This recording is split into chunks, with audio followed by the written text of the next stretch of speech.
Hello everyone, how are you? I hope you all are fine. So, today we are going to study our 12th biology subject chapter 8 respiration and circulation.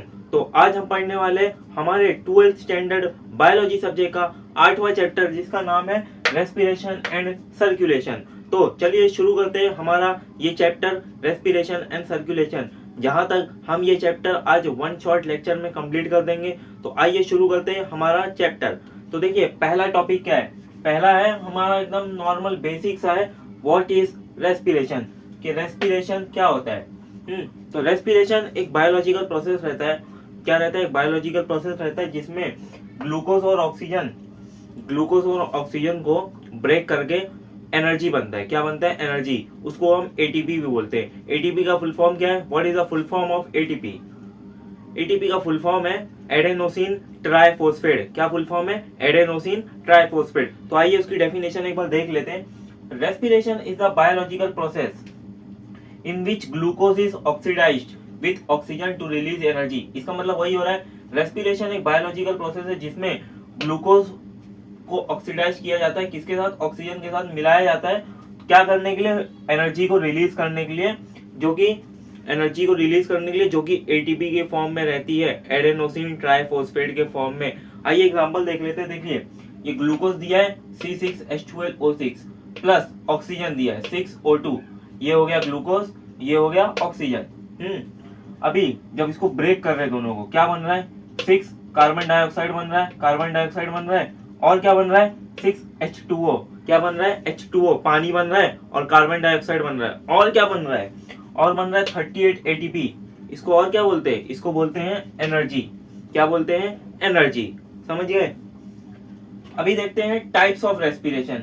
Respiration के कुछ types देखते हैं। कितने types के respiration होते हैं? 3 types के respiration होते हैं। पहला है एक्सटर्नल, दूसरा है इंटरनल, तीसरा है सेलुलर रेस्पिरेशन। तो चलिए देखते हैं इनमें क्या क्या होता है, इनके फंक्शंस क्या क्या है। एक्सटर्नल में क्या होता है, इंटरनल में क्या होता है, एंड सेलुलर में क्या होता है। आइए एक्सटर्नल रेस्पिरेशन में क्या एक्सचेंज हो रहा है? गैसेस एक्सचेंज हो रही है। किसके बिटवीन में हो रही है? एयर एंड ब्लड, हवा और खून के बीच में गैसेस का एक्सचेंज हो रहा है। ये मोस्टली अपने बॉडी में कहाँ होता है? ये एक्सटर्नल रेस्पिरेशन मोस्टली कहाँ से परफॉर्म करता है? लंग्स से। कहाँ से? लंग्स, फेफड़ा, लंग्स से परफॉर्म करता है। Okay, got it. तो चलिए नेक्स्ट देखते हैं हमारा इंटरनल रेस्पिरेशन। इंटरनल रेस्पिरेशन में क्या एक्सचेंज हो रहा है? Exchange between blood and body tissues. क्या क्या एक्सचेंज हो रहा है? Blood and body tissues. हाँ, इसमें ब्लड में खून और बॉडी के कुछ टिश्यूज एक्सचेंज होते हैं जो कि अंदर ही अंदर होते हैं। उसको कहते हैं इंटरनल रेस्पिरेशन। एक्सटर्नल रेस्पिरेशन, हवा बाहर का है इसलिए वो एक्सटर्नल है। इंटरनल मतलब बॉडी टिश्यूज अंदर के हैं, जो अंदर बॉडी टिश्यूज से ब्लड खून मिलता है उसको इंटरनल रेस्पिरेशन बोलते हैं। और जो हवा, जो हमारे बाहर सराउंडिंग्स में एयर प्रेजेंट है, वो हमारे बॉडी के अंदर जाती है। एक्सटर्नल रेस्पिरेशन बाहर के थ्रू अंदर जा रही है, बॉडी में जा रही है। कहाँ जा रही है? वो बाहर की सराउंडिंग की हवा लंग्स में जा रही है, इसलिए वो एक्सटर्नल रेस्पिरेशन है। और जो बॉडी टिश्यूज है वो ब्लड के साथ मिल रहा है, उसको क्या कहते हैं? Internal respiration. आइए थर्ड देख लेते हैं हमारा सेलुलर रेस्पिरेशन। सेलुलर रेस्पिरेशन क्या है? Actual oxidation of glucose. इसमें एक्चुअल ऑक्सीडेशन होता है। किसका ऑक्सीडेशन होता है? ग्लूकोज का होता है। किसका ऑक्सीडेशन होता है? ग्लूकोज का। जो हमारी बॉडी में ग्लूकोज प्रेजेंट है उसका ऑक्सीडेशन होता है। कहां पे होता है? Inside the cell. सेल कौन सा सेल?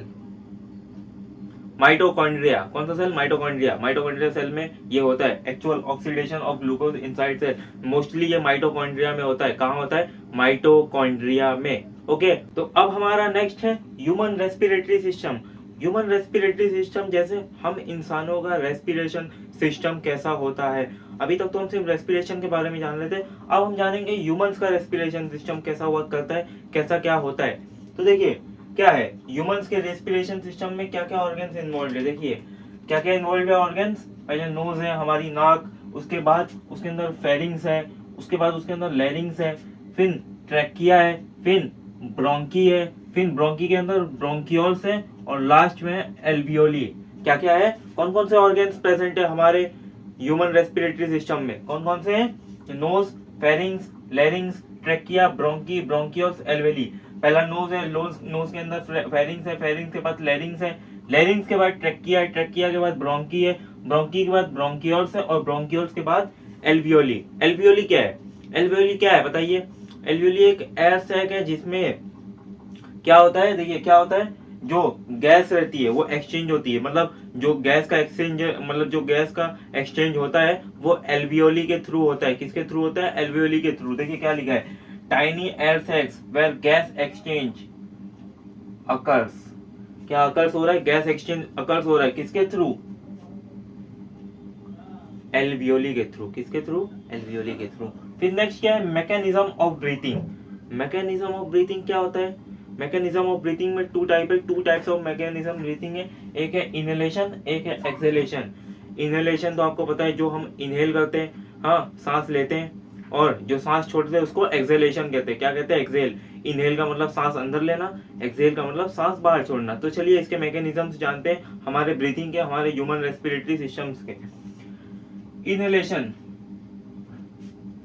क्या है? इसमें देखिए डायफ्राम, जो हमारा डायफ्राम रहता है वो कॉन्ट्रैक्ट होता है और बिकम फ्लैट हो जाता है, चपड़ जाता है। जो लंग्स के नीचे डायफ्राम प्रेजेंट है ना, वो चपड़ जाता है जब हम सांस अंदर लेते हैं। जब अंदर सांस अंदर लेते हैं तो ये डायफ्राम चपड़ जाता है और लंग्स का प्रेशर बढ़ जाता है। देखिए आगे क्या लिखा है, rib cage expands as intercostal muscle lift it up. उसको ऊपर खींचता है। क्या ऊपर? रिब केज एक्सपांड हो जाता है और जो इंटरकोस्टल मसल है हमारे अंदर, उसको ऊपर अपर की ओर, अप की ओर खींचता है। कहाँ पे? अप की ओर। समझे? फिर देखिए थोरैकिक वॉल्यूम इंक्रीजेस। समझ गया ना? थोरैकिक वॉल्यूम, जो वॉल्यूम है हमारे थ्रोट की, उसकी वॉल्यूम इंक्रीज हो जाती है, और जो प्रेशर है, लंग्स का जो प्रेशर है वो डिक्रीज हो जाता है। जब लंग्स का प्रेशर डिक्रीज होता है तो जो हवा है, एयर है, वो हमारे बॉडी के अंदर एंटर कर जाती है। क्या कर जाती है? एंटर कर जाती है। Okay, got it? समझे? तो फिर से बता देता हूँ। देखिए डायफ्राम कॉन्ट्रैक्ट होता है और फ्लैट हो जाता है, चपड़ जाता है। क्या हो जाता है? चपड़ जाता है। फिर देखिए rib cage expands, rib cage expand होता है, और जो इंटरकोस्टल मसल हमारे बॉडी के अंदर है वो कहाँ पे? अप की ओर, ऊपर की ओर पुश लिफ्ट करता है। कहाँ करता है? अपर की ओर। फिर जो थोरैकिक वॉल्यूम है, वो इंक्रीज हो जाती है, और क्या डिक्रीज हो रहा है? एयर प्रेशर जो लंग्स में रहता है ना, वो डिक्रीज हो जाता है, जिससे जिससे जिससे जिससे एयर, हवा हमारे बॉडी के अंदर एंटर कर पाता है। ओके, अब जान लेते हैं एक्सेलेशन के बारे में। हाँ, जो हम सांस बाहर छोड़ते हैं उसके बारे में जान लेते हैं। अभी हम सांस अंदर लेते हैं उसके बारे में जाने, अब हम सांस जो बाहर छोड़ते हैं उसके बारे में जानते हैं क्या होता है। Diaphragm relaxes. डायफ्राम रिलैक्स हो जा रहा है। देखिए यहाँ पे डायफ्राम चिपड़ जा रहा था, जब हम सांस अंदर लेंगे तो डायफ्राम थोड़ा फ्लैट हो जा रहा था, फ्लैट है। जब हम सांस छोड़े तो डायफ्राम फ्री हो गया ना, रिलैक्स हो गया। जैसे मान लीजिए आपको कोई ऐसा पकड़ लिया तेज से, हाँ, तो आप थोड़ा ऐसा सिकुड़ गए। जैसे आपको कोई ऐसा तेज से गले लगा रहा है एकदम तेज से, तो आप सिकुड़ गए। जब वो आपको ऐसे छोड़ देगा तो आप रिलैक्स होंगे कि नहीं?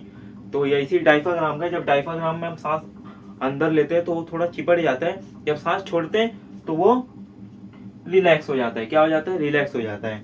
हाँ, फिर जो रिब केज है वो मूव डाउन हो जाती है, और इट रिड्यूस चेस्ट वॉल्यूम। जो चेस्ट की वॉल्यूम है जो बढ़ी रहती है, इंक्रीज हो जाती है। जैसे सांस अब अंदर लिए तो देखिए चेस्ट की वॉल्यूम बढ़ी, फिर आप जब छोड़ेंगे तो वॉल्यूम रिड्यूस हुई ना। क्या हुई? चेस्ट की वॉल्यूम रिड्यूस हुई ना। ओके, फिर नेक्स्ट क्या है? Air pressure in lungs increases. जो अंदर एयर प्रेशर अंदर था लंग्स के, जो डिक्रीज हुआ था जब हम सांस अंदर ले रहे थे, तो डिक्रीज हुआ था ना, जब एयर एंटर किया था तो लंग का एयर प्रेशर डिक्रीज हुआ था, और जब सांस छोड़ेंगे, एक्सेल करेंगे, तो वही air pressure in lungs increase हो जाएगा, और थोरैकिक वॉल्यूम डिक्रीज हो जाएगी। क्या वो वॉल्यूम डिक्रीज हो जाएगी? थोरैकिक वॉल्यूम डिक्रीज हो जाएगी, और जो एयर हमने एंटर करवाया था वो एयर हम बाहर फेंक देंगे। मतलब वो एयर तो बाहर नहीं जाएगा, लेकिन कोई ना कोई एयर तो बाहर जाएगा ही। अभी आप सांस ले रहे हैं, एयर अंदर जा रहा है, तो क्या हो रहा है? थोरैकिक वॉल्यूम इंक्रीज हो रही है। जब आप सांस छोड़ रहे हैं तो जो लंग है, एयर प्रेशर, जो लंग में एयर प्रेशर है वो इंक्रीज हो रही है, और जो थोरैकिक वॉल्यूम है वो क्या हो रही है? वो डिक्रीज हो रही है।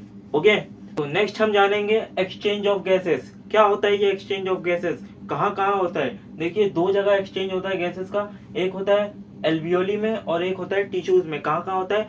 एल्वियोली में और टिश्यूज में। तो चलिए जानते हैं एल्वियोली में कहाँ कहाँ एक्सचेंज होता है गैसेस का और टिश्यूज में कहाँ कहाँ होता है। तो एल्वियोली में देखिए O2 जो डिफ्यूज होता है फ्रॉम एल्वियोली से, वो क्या बनाता है? ब्लड। समझिए, जब O2 डिफ्यूज होता है एल्वियोली से तो ब्लड बनाता है, और जब CO2 डिफ्यूज होता है किससे? ब्लड से, तो एल्वियोली बनाता है। मतलब जब ऑक्सीजन डिफ्यूज होता है एल्वियोली से तो ब्लड बनाता है, और CO2 जब डिफ्यूज होता है ब्लड से तो एल्वियोली बनाता है। समझे? तो चलिए अब हम जानते हैं टिश्यूज में। टिश्यूज में क्या होता है? जब O2 ये जो ऑक्सीजन है वो डिफ्यूज होता है ब्लड से तो टिश्यू बनाता है। हाँ, और जब कार्बन डाइऑक्साइड डिफ्यूज होता है टिश्यूज से, किससे? टिश्यूज से, तो ब्लड बनाता है। अंडरस्टैंड? तो यही होता है एक्सचेंज, ऐसे ही होता है एक्सचेंज गैसेस का। कहाँ पे? एल्वियोली में एंड टिश्यूज में। ओके, तो नेक्स्ट है हमारा ट्रांसपोर्ट ऑफ गैसेस। क्या क्या है transport of gases? Transport of gases में दो है, एक है ऑक्सीजन और एक है कार्बन डाइऑक्साइड। क्या क्या है? एक है oxygen, transport of oxygen, transport of carbon dioxide. चलिए देखते हैं ट्रांसपोर्ट ऑफ ऑक्सीजन क्या क्या होता है और transport of carbon dioxide. Transport of oxygen में 97%, कितना? 97% क्या रहता है? हेमोग्लोबिन रहता है। क्या रहता है? हेमोग्लोबिन। समझे? और 97 में 100% में कितना परसेंट बच रहा है? 100 माइनस 97, 3%। 3% कहाँ रहता है? वो कहाँ रहता है? प्लाज्मा में। मतलब 3% प्लाज्मा में डिसॉल्व हो जाता है। क्या डिसॉल्व हो जाता है? ऑक्सीजन डिसॉल्व हो जाता है। कहाँ पे? हमारे अंदर, हमारे गैसेस में जो 97% रहता है, हमारे ब्लड के अंदर जो गैसेस में, उसमें 97% हेमोग्लोबिन रहता है, और 3% कहाँ डिसॉल्व हो जाता है? प्लाज्मा में। अब कार्बन डाइऑक्साइड का देख लेते हैं, कार्बन डाइऑक्साइड कैसे ट्रांसपोर्ट करता है अपने गैसेस का। कार्बन डाइऑक्साइड में 70% कहाँ रहते हैं? बाइकार्बोनेट, SCO3 माइनस में। कहाँ रहते हैं? बाइकार्बोनेट में। और 23% कहाँ रहते हैं? Carbamino haemoglobin. कहाँ रहते हैं? कार्बामिनो हेमोग्लोबिन, जो कि है HbCO3। कितना बचा है? 70 प्लस 23, 93। कितना बचा 100% में से? 7%। 7% कहाँ रहता है? कहाँ? वो तो डिसॉल्व हो जाता है। कहाँ डिसॉल्व हो जाता है? प्लाज्मा में। कहाँ डिसॉल्व हो जाता है? प्लाज्मा में। तो यही है, हमारे ऑक्सीजन में 97% हेमोग्लोबिन रहते हैं, 3% प्लाज्मा में डिसॉल्व हो जाते हैं। और कार्बन डाइऑक्साइड का ट्रांसपोर्ट ऑफ कार्बन डाइऑक्साइड क्या है? 70% है बाइकार्बोनेट, 23% है कार्बामिनो हेमोग्लोबिन, एंड 7% कहाँ डिसॉल्व हो रहा है? प्लाज्मा में। ओके, नेक्स्ट अब हम और कुछ टॉपिक जान लेते हैं, जैसे कि पहला है regulation of breathing and second है रेस्पिरेटरी डिसऑर्डर्स। तो ये टॉपिक्स इतने इंपॉर्टेंट नहीं है, लेकिन अगर आप पढ़ लेंगे तो आपके लिए वेल एंड गुड रहेगा, बहुत ही अच्छा रहेगा। ये टॉपिक्स बहुत ही इंपॉर्टेंट नहीं है, लेकिन काम बहुत आएंगे आपको इस चैप्टर में, आपको रेस्पिरेशन के बारे में पढ़ने के लिए। तो चलिए शुरू करते हैं। हमारा रेगुलेशन ऑफ ब्रीथिंग क्या होता है? इसको कंट्रोल करते हैं हमारे मेडुला ऑब्लोंगेटा। कौन कंट्रोल करता है? मेडुला ऑब्लोंगेटा, जो कि एक, उसको और भी क्या बोलते हैं? उसको बोलते हैं रेस्पिरेटरी सेंटर। ओके, समझे? जो कंट्रोल बाय मेडुला ऑब्लोंगेटा। आपको मेडुला ऑब्लोंगेटा पता ही होगा, आपने 9th-10th में बहुत पढ़ा होगा। भैया अगर नहीं पता है तो फिर आप 12th में हो क्यों? मजाक कर रहा हूँ। ओके, मेडुला ऑब्लोंगेटा कंट्रोल कौन करता है? मेडुला ऑब्लोंगेटा कंट्रोल करता है, जिसको क्या कहते हैं? रेस्पिरेटरी सेंटर भी कहते हैं। क्या कहते हैं? Respiratory centre. फिर सेकंड क्या है? Response to CO2। Response to CO2 levels in the blood. क्या करता है? CO2 लेवल्स को ब्लड में रिस्पॉन्ड करता है, जिससे क्या होता है? High CO2 increase. मतलब जब CO2 इंक्रीज होता है, उसका इंक्रीज होता है CO2 का, जब CO2 इंक्रीज होता है, क्या इंक्रीज करता है वो? ब्रीथिंग रेट को। जब हाई CO2 जाता है, बॉडी में हाई CO2 होता है, तो वो ब्रीथिंग रेट को इंक्रीज करता है। क्या, किसको इंक्रीज करता है? ब्रीथिंग रेट को, जो हम सांस लेते हैं ना, उसको इंक्रीज करता है। समझे? चलिए नेक्स्ट है रेस्पिरेटरी डिसऑर्डर्स। तो चलिए देखते हैं रेस्पिरेशन, जो रेस्पिरेटरी हम सांस लेते हैं, उसमें भी कुछ कुछ डिसऑर्डर्स रहते हैं, उनके बारे में जान लेते हैं कि वो होते क्या है। रेस्पिरेटरी डिसऑर्डर्स बहुत सारे होते हैं, जैसे उसमें एक कॉमन है, आपको बहुत सुने होंगे, आप ये नाम बहुत सुने होंगे, अस्थमा। अस्थमा फर्स्ट है, अस्थमा। अस्थमा में क्या होता है, देखिए अस्थमा किस वजह से होता है, कॉन्स्ट्रिक्शन ऑफ ब्रोंकी, मतलब ब्रोंकी में, मतलब जो ब्रोंकी सेल्स है मतलब ब्रोंकियोल्स में ब्रोंकी है ना, वो मतलब ब्रोंकियोल्स के पहले जो ब्रोंकी है, ब्रोंकी के अंदर ब्रोंकियोल्स है, ये सब थोड़ा ब्रेक हो जाते हैं, तो ये सब में ना अस्थमा का एक प्रॉब्लम, एक बीमारी आ जाती है जो कि जाती नहीं है, उसको पंप से यूज करना पड़ेगा। अस्थमा में कॉन्स्ट्रिक्शन ऑफ ब्रोंकी होती है, अस्थमा में कॉन्स्ट्रिक्शन ऑफ ब्रोंकी होता है, जिसमें ब्रीथिंग में, जो ब्रीथिंग है उसमें क्या डिफिकल्टी होती है, सांस लेने में दिक्कत होती है, किसकी वजह से, अस्थमा की वजह से। हाँ, अभी सेकंड क्या है, सेकंड एम्फीसेमा। सर एम्फीसेमा, भैया एम्फीसेमा, एल्वियोली आप जानते ही हो, हाँ उसके वॉल्स होते हैं, क्या होते हैं, एल्वियोली के एल्वियोलर वॉल्स रहते हैं, हाँ वो अगर डैमेज हो गए, एल्वियोलर वॉल्स अगर डैमेज हो गए, तो एम्फीसेमा रेस्पिरेटरी डिसऑर्डर हमारे बॉडी में आ जाती है। रेस्पिरेटरी डिसऑर्डर में एम्फीसेमा, अगर आपका एल्वियोलर वॉल्स डैमेज हो गया, तो एम्फीसेमा की बीमारी आपको लग जाएगी, समझे। तो चलिए नेक्स्ट देखते हैं, अगर एम्फीसेमा समझ गए तो कमेंट में बता दीजिए हाँ समझ गए सर। नेक्स्ट है निमोनिया।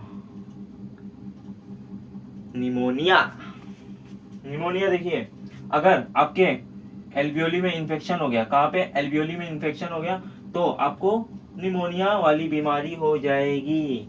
क्या हो जाएगी, निमोनिया हो जाएगी। किस वजह से होगी निमोनिया सर, क्यों, मेरे को क्यों निमोनिया होगी, आपको नहीं होगी, लेकिन अगर आपके एल्वियोली में इंफेक्शन हो गया, तो निमोनिया आपको हो जाएगा, आपके बॉडी के अंदर निमोनिया टेक प्लेस हो जाएगा, आपके बॉडी के अंदर निमोनिया नाम का डिसऑर्डर आ जाएगा। रेस्पिरेटरी डिसऑर्डर में एक निमोनिया भी है भैया, निमोनिया से भी बच के रहिए। अस्थमा, एम्फीसेमा, निमोनिया और सीओ पॉइजनिंग, चारों से बच के रहिए। सीओ पॉइजनिंग देख लेते, सीओ पॉइजनिंग क्या है। सीओ पॉइजनिंग मतलब कार्बन मोनोऑक्साइड, मतलब एक ही ऑक्सीजन है जो कि क्या, किससे बाइंड से, एचबी से वो क्या रिड्यूस कर रहा है, O2 ट्रांसपोर्ट को रिड्यूस कर देता है। O2 ट्रांसपोर्ट समझ गया ना, ऑक्सीजन को रिड्यूस कर देता है हमारे बॉडी के अंदर जाने से। क्या रिड्यूस कर देता है, बॉडी के अंदर ऑक्सीजन जाने से रिड्यूस कर देता है। इसमें भी ब्रीथिंग में डिफिकल्टी होती है, क्योंकि सीओ पॉइजनिंग एक पॉइजनस गैस रिलीज करता है, जो कि हमारे बॉडी में बाइंड्स में एचबी बाइंड्स करता है मोनोऑक्साइड को, और क्या रिड्यूस कर देता है, जो ऑक्सीजन हमारे अंदर जाती है, जो ट्रांसपोर्ट रहता है ऑक्सीजन का, ट्रांसपोर्ट ऑफ ऑक्सीजन अभी मैंने बताया था आपको, देख लीजिए, वो रिड्यूस कर देता है। क्या रिड्यूस कर देता है, O2 ट्रांसपोर्ट को रिड्यूस कर देता है। इसलिए ये भी एक रेस्पिरेटरी डिसऑर्डर है। क्या क्या है रेस्पिरेटरी डिसऑर्डर, अस्थमा है, एम्फीसेमा है, निमोनिया है और सीओ पॉइजनिंग है। तो यहाँ तक आपका ये पार्ट ए रेस्पिरेशन कंप्लीट होता है, ये चैप्टर। लेकिन आपका ये चैप्टर 8 मार्क्स का है भैया, बहुत बड़ा वेटेज, ये चैप्टर वेटेज वाला है, हाईएस्ट वेटेज यही चैप्टर है, ये है। और एक और चैप्टर है 8 मार्क्स का, कंट्रोल एंड कोऑर्डिनेशन।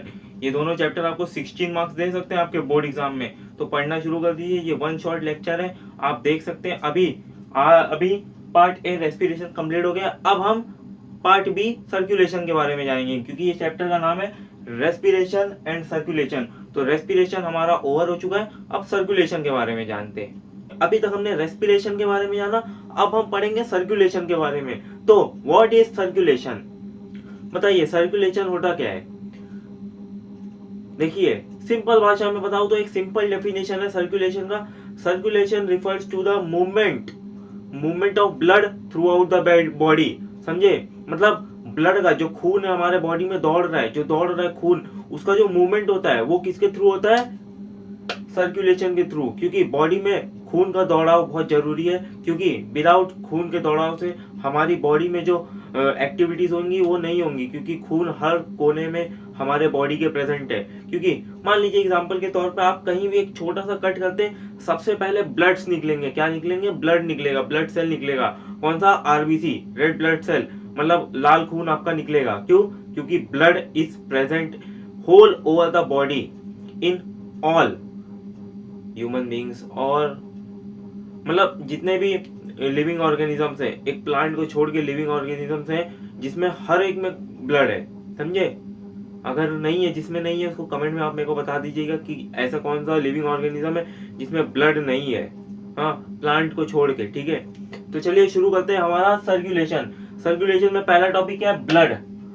ब्लड क्या होता है? क्या होता है ब्लड? देखिए, ब्लड एक ट्रांसपोर्ट फ्लूइड है। क्या है? एक ट्रांसपोर्ट फ्लूइड, समझे। अभी ट्रांसपोर्ट फ्लूइड मतलब जो हमारे बॉडी में जो चल रहा है, यहाँ से वहाँ ब्लड्स जा रहे हैं, यहाँ से वहाँ ट्रांसपोर्ट हो रहे हैं, उसी को कहते हैं ब्लड। मतलब जैसे कि आपकी बॉडी है, आपकी बॉडी लंग से कनेक्टेड है, हर एक नर्व सेल लंग से कनेक्ट है, हार्ट से कनेक्ट है, हाँ, किडनी से कनेक्ट है। किसके थ्रू? वो नर्व्स में क्या क्या जा रहा है, क्या क्या थ्रू आउट, क्या पास आउट हो रहा है? बॉडी, क्या क्या? ब्लड। ब्लड ब्लड एक ट्रांसपोर्ट फ्लूइड है, ओके। ब्लड के कंपोनेंट जान लेते हैं क्या क्या है। प्लाज्मा रहता है एक, प्लाज्मा में 55% फ्लूइड है। कितने परसेंट फ्लूइड है? 55%। उसमें क्या क्या है? उसमें कंटेंट्स है प्रोटीन, हार्मोन्स एंड सॉल्ट्स। ये तीन क्या है? फ्लूइड के अंदर है। फ्लूइड मतलब प्लाज्मा के अंदर ये तीनों है, जिसमें क्या क्या है? Protein, hormones and salts, okay. तो चलिए नेक्स्ट देख लेते हैं कंपोनेंट्स में। कंपोनेंट में पहला है आरबीसी। आरबीसी का फुल फॉर्म क्या है? Red blood cell. आरबीसी का फुल फॉर्म है रेड ब्लड सेल। क्या हो रहा है, क्या कर रहा है ये रेड ब्लड सेल? का क्या करता है? ये करता है ट्रांसपोर्ट O2 यूजिंग हेमोग्लोबिन। मतलब ये जो ऑक्सीजन है उसको ट्रांसपोर्ट करता है, किसके थ्रू? किसको यूज करके? हेमोग्लोबिन को यूज करके ये ऑक्सीजन को ट्रांसपोर्ट करता है। क्या करता है? ट्रांसपोर्ट करता है ऑक्सीजन का यूजिंग हेमोग्लोबिन, ओके। नेक्स्ट क्या है? डब्ल्यूबीसी। डब्ल्यूबीसी मतलब आरबीसी तो रेड ब्लड सेल हो गया, डब्ल्यूबीसी क्या है? White blood cell. क्या है? White blood cell. White blood cell क्या करता है? Defend against infection. जो इन्फेक्शन होता है हमारे बॉडी में, उसके खिलाफ ये डिफेंड करता है, मतलब लड़ाई करता है, जिससे वो इन्फेक्शन जो आया है वो मर जाए। जैसे कि आपको बुखार हुआ, नॉर्मल सा बुखार, तो जो आपकी इम्यूनिटी सिस्टम है वो लड़ती है उस बुखार के बैक्टीरिया से, लड़ती है। अगर वो जीत गई तो बेस्ट है, हाँ, तो आप ठीक हो जाएंगे। अगर वो थक के, मतलब लड़ के थक के मर जाते हैं हमारे इम्यूनिटी सिस्टम, तो हमें मेडिसिन की जरूरत पड़ती है। किसकी जरूरत पड़ती है? मेडिसिन की। तब हम जाते हैं ना डॉक्टर के पास कि हमें बुखार हो गया, बहुत तेज सा, बहुत हाई फीवर है, तो मुझे मेडिसिन दे दो। तब मेडिसिन लड़ती है उन बैक्टीरिया से और उनको किल करती है। लेकिन व्हाइट ब्लड सेल यही करता है कि यार डिफेंड करता है अगेंस्ट इन्फेक्शन, लड़ता है इन्फेक्शन के अगेंस्ट। किसके अगेंस्ट लड़ता है? इन्फेक्शन के अगेंस्ट, ओके। फिर क्या है? प्लेटलेट्स। प्लेटलेट्स पहले उसका देख लीजिए। Help in clotting. जो ब्लड क्लॉट होते हैं ना, ब्लड क्लॉट, मान लीजिए एक मच्छर काट लिया आपको, हाँ, एक मच्छर आपको अगर काट लिया तो यहाँ पे सूजन हो जाती है, स्वेलिंग हो जाती है, वहां पे उतना दूर ब्लड क्लॉट हो जाता है। क्या हो जाता है? ब्लड क्लॉट हो जाता है। वो कौन करता है? प्लेटलेट्स करता है। कौन करता है? प्लेटलेट्स करता है। मान लीजिए आपको यहाँ कहीं मच्छर काट लिया या कहीं भी पूरे शरीर में कहीं भी, तो अभी बताया ना मैंने, तो उसमें स्वेलिंग जो हो जाती है ना, वहां पे वो क्या, उतना दूर का ब्लड क्लॉट हो गया, उतने दूर का ब्लड डेड हो गया, डेड ब्लड सेल। जैसे एक एग्जांपल के तौर पे आपको मान लीजिए छोटा मोटा फोड़ी हो जाता है ना, फोड़ी, उतना दूर ब्लड क्लॉट हो जाता है, उतना दूर ब्लड भरा रहता है। कौन से ब्लड? डर्टी ब्लड सेल्स भरे रहेंगे उधर, ओके। उसमें क्या काम करता है? वो प्लेटलेट्स काम करता है। किसका काम करता है? ब्लड क्लॉटिंग का। किसका? ब्लड क्लॉटिंग का, ओके। तो नेक्स्ट जान लेते हैं हार्ट के बारे में। किसके बारे में? थोड़ा दिल की भी सुन लेते हैं भैया, दिल के बारे में भी थोड़ा पढ़ लेते हैं। सिर्फ दिल टूटने से या जुड़ने से कुछ नहीं होता, दिल के बारे में थोड़ा नॉलेज भी ले लीजिए। तो चलिए देखते हैं स्ट्रक्चर ऑफ ह्यूमन हार्ट। यहाँ पे आपको स्ट्रक्चर दिख रहा होगा हमारे ह्यूमन हार्ट का, यहाँ पे आपको स्ट्रक्चर दिख रहा होगा। तो देखते हैं ह्यूमन हार्ट में होता क्या क्या है। तो देखिए, ये जो right atrium and right ventricle है, क्या क्या है? ये जो right atrium and right ventricle है, वो क्या करती है, वो किस काम में आती है? जो हार्ट है, इसमें जो राइट साइड है, राइट साइड की आर्ट्रियम और राइट साइड की जो वेंट्रिकल है, क्या क्या है? राइट साइड की आर्ट्रियम और राइट साइड की वेंट्रिकल क्या क्या काम कर रही है? तो देखिए, वो क्या करती है? रिसीव करती है डीऑक्सीजनेटेड ब्लड को। मतलब जो डीऑक्सीजनेटेड ब्लड रहता है, जो बिना ऑक्सीजन के ब्लड रहते हैं, जो बिना ऑक्सीजन के ब्लड आते हैं बॉडी के अंदर, उसको उनको कौन रिसीव करता है? हार्ट का right atrium and right ventricle किसको रिसीव करता है?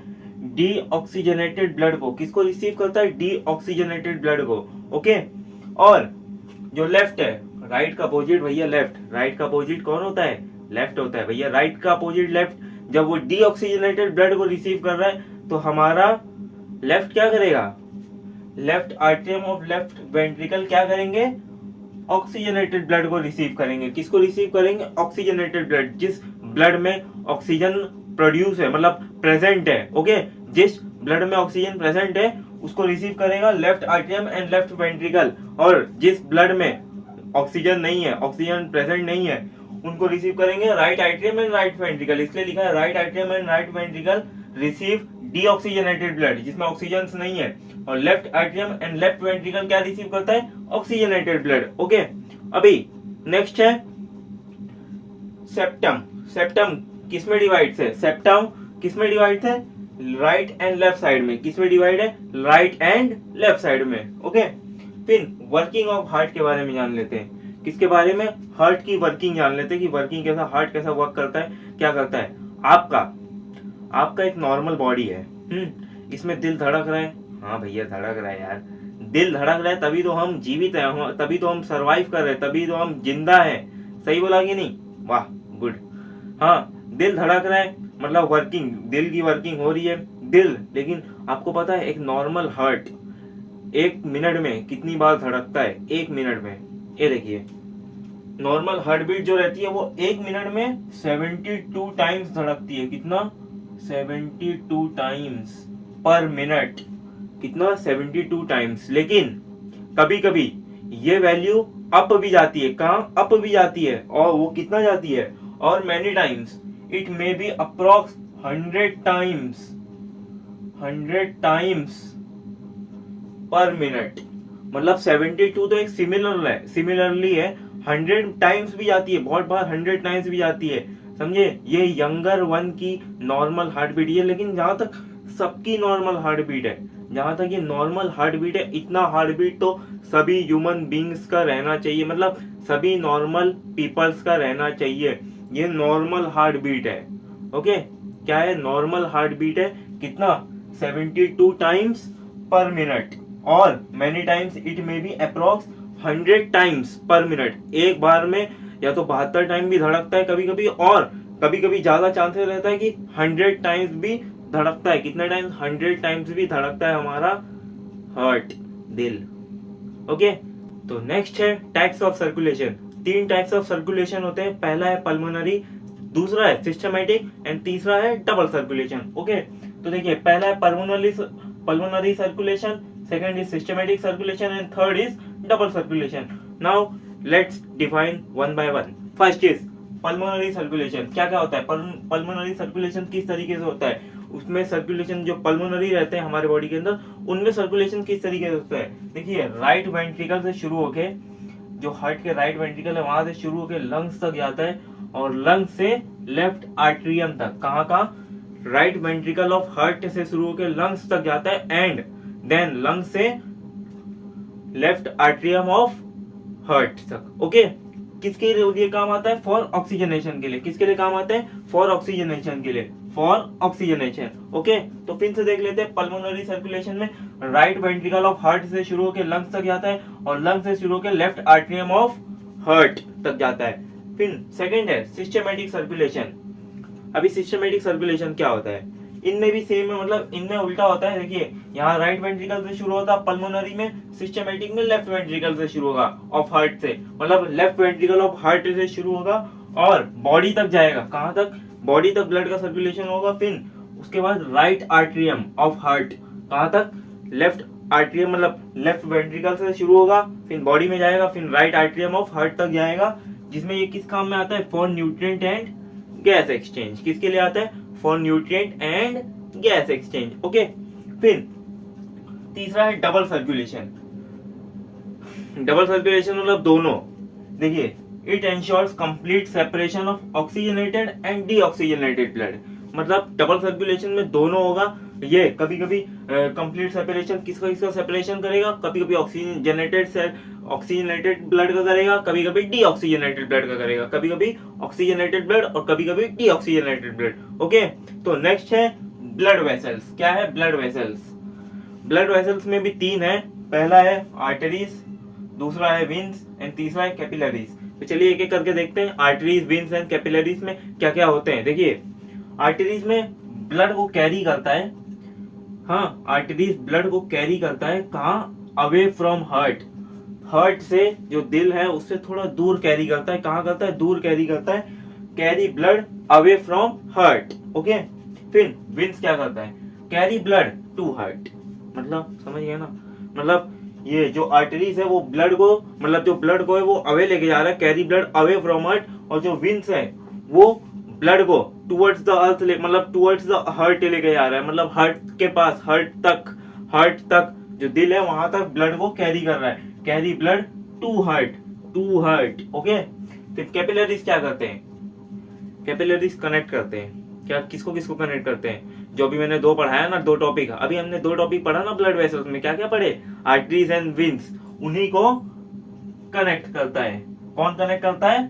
कैपिलरीज। किनको कनेक्ट करता है? आर्टरीज एंड वेन्स को। किसको किसको कनेक्ट कर रहा है? आर्टरीज एंड वेन्स को। कौन कनेक्ट कर रहा है? कैपिलरीज। कौन कनेक्ट कर रहा है? कैपिलरीज। आर्टरीज एंड वेन्स को कनेक्ट करने वाला कैपिलरी है, और आर्टरी करता है ब्लड को कैरी कहां तक? अवे फ्रॉम हार्ट, हार्ट से दूर ले जाता है, और veins carry blood to the heart, मतलब हार्ट तक लेके जाता है। ओके, तो नेक्स्ट हम जान लेते हैं ब्लड प्रेशर के बारे में। अभी तक हमने ब्लड वेसल जान लिया, अभी हमने ब्लड वेसल इसके पहले जाना, अब हम जान लेते हैं ब्लड प्रेशर के बारे में कि ब्लड प्रेशर होता कैसे। एक नॉर्मल बॉडी, हम जैसे ह्यूमन बॉडी के अंदर ब्लड प्रेशर कैसे आता है। पहले ब्लड प्रेशर का डेफिनेशन जान लेते हैं। ब्लड प्रेशर का डेफिनेशन है force exerted by blood on artery walls. मतलब जो एक फोर्स रहता है वो ब्लड का एक्सर्ट हो जाता है, कहाँ पे? आर्टरी वॉल्स में एक्सर्ट हो जाता है। कहाँ पे? आर्टरी वॉल्स में जब फोर्स एक्सर्ट होता है, हाँ, तो ब्लड प्रेशर की समस्या उत्पन्न, मतलब आ जाती है हमारे बॉडी के अंदर। ओके, फिर नॉर्मल ब्लड प्रेशर क्या होता है? नॉर्मल ब्लड प्रेशर क्या होता है? नॉर्मल ब्लड प्रेशर देखिए, जो सिस्टोलिक रहता है वो 120 mmHg रहना चाहिए। कितना? 120 mmHg। और जो डायस्टोलिक रहता है, वो 80 mmHg रहना चाहिए। कितना रहना चाहिए? 80 mmHg डायस्टोलिक और 120 mmHg सिस्टोलिक। क्या सिस्टोलिक 120 mmHg और डायस्टोलिक 80 mmHg। ये होता है नॉर्मल ब्लड प्रेशर। क्या होता है? Normal blood pressure of any human beings. क्या नॉर्मल ब्लड प्रेशर क्या है ह्यूमन बींग का? एक नॉर्मल ब्लड प्रेशर एक ह्यूमन बींग का क्या है? 120 mmHg systolic and 80 mmHg diastolic. Okay, फिर instrument to measure blood pressure. अभी डॉक्टर के पास आप देखते होगे ना, जो इंस्ट्रूमेंट रहता है जिससे ब्लड प्रेशर को हम मेजर करते हैं। हाँ, ब्लड प्रेशर को मेजर करने का इंस्ट्रूमेंट है, उसका नाम है स्पाइक मोनैनोमीटर। क्या है? स्पाइक मोमेनोमीटर। क्या है? स्पाइक मोमेनोमीटर। ओके, ये है एक ब्लड प्रेशर इंस्ट्रूमेंट, स्पाइक मोमेनोमीटर। क्या है? स्पाइक मोमेनोमीटर। ये क्या है? एक इंस्ट्रूमेंट है ब्लड प्रेशर को मेजर करने का। अभी कुछ कॉमन सर्कुलेटरी डिसऑर्डर जान लेते हैं, जो हमारे इस टॉपिक का जहां तक लास्ट टॉपिक है। हाँ, कॉमन सर्कुलेटरी डिसऑर्डर, ये लास्ट टॉपिक हमारे रेस्पिरेशन एंड सर्कुलेशन का है कि अभी तक हमने जितना भी पढ़ा, थोड़ा कॉमन सर्कुलेटरी हमने रेस्पिरेशन में भी जाना था, कुछ डिसऑर्डर्स रेस्पिरेशन का। अभी सर्कुलेशन का कुछ कॉमन डिसऑर्डर्स जान लेते हैं। ठीक है, पहला है हार्ट अटैक। क्या है पहला? Heart attack. हार्ट अटैक आपने बहुत सुना होगा, बहुत केसेस आए होंगे हार्ट अटैक के, वो सर्कुलेशन की वजह से होता है। इसमें क्या हो जाता है? हार्ट अटैक क्यों आता है? जब ब्लॉकेज हो जाती है। किसकी ब्लॉकेज हो जाती है? कोरोनरी आर्टरीज की। किसकी? कोरोनरी आर्टरी का जब ब्लॉकेज होता है, जब कोरोनरी आर्टरी का ब्लॉकेज होता है तो कौन सा डिसऑर्डर आता है? कौन सा डिसऑर्डर टेक्स प्लेस होता है? Heart attack. कौन टेक्स प्लेस होता है? Heart attack. मतलब जब हार्ट अटैक क्यों आता है? जब ब्लॉकेज ऑफ कोरोनरी आर्टरी हो जाता है। जब ब्लॉकेज ऑफ कोरोनरी आर्टरी होता है तो हार्ट अटैक होता है किसी भी ह्यूमन बीइंग को। ओके, फिर हाइपरटेंशन। हाइपरटेंशन मतलब ज्यादा टेंशन लेना, ज्यादा स्ट्रेस लेना। क्या? ज्यादा स्ट्रेस लेना। अगर आप ज्यादा स्ट्रेस लेते तो आपको हाइपरटेंशन होगा, और जब हाइपरटेंशन होगा तो क्या होगा? Persistently high BP. जब हाई बीपी होती है तो हाइपरटेंशन मतलब जब ज्यादा टेंशन लेते हैं तो जब जो हाई बीपी रहती है ना वो अकर हो जाती है। क्या अकर हो जाती है? High BP. हाई बीपी की वजह से कभी कभी ज्यादा स्ट्रेस की वजह से हाई बीपी होती है।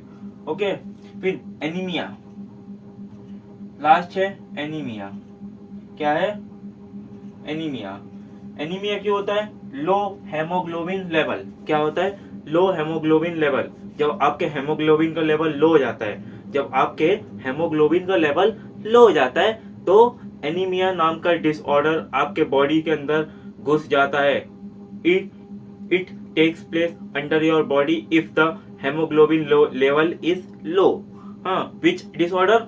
Anaemia. Okay, so I hope आपको ये पूरा वीडियो, पूरा वन शॉर्ट लेक्चर हमारे रेस्पिरेशन एंड सर्कुलेशन का आपको अच्छे से समझ में आया होगा। अगर अच्छे से समझ में आया तो इस वीडियो को लाइक करिए। चैनल पे नए हो तो चैनल को सब्सक्राइब करके बेल नोटिफिकेशन ऑल पे सिलेक्ट कर लीजिए, जिससे हम आपको और वन शॉर्ट लेक्चर्स दे सके। तो और भैया और अपनी ये वीडियो अपने दोस्तों तक शेयर करिए जिनसे उनकी भी हेल्प हो जाए, इस चैप्टर को वो इतना जल्द से जल्द पढ़ सके। ओके, तो मिलते हैं जल्दी नेक्स्ट लेक्चर वीडियो में। तब तक के लिए बाय बाय, जय हिंद, जय भारत।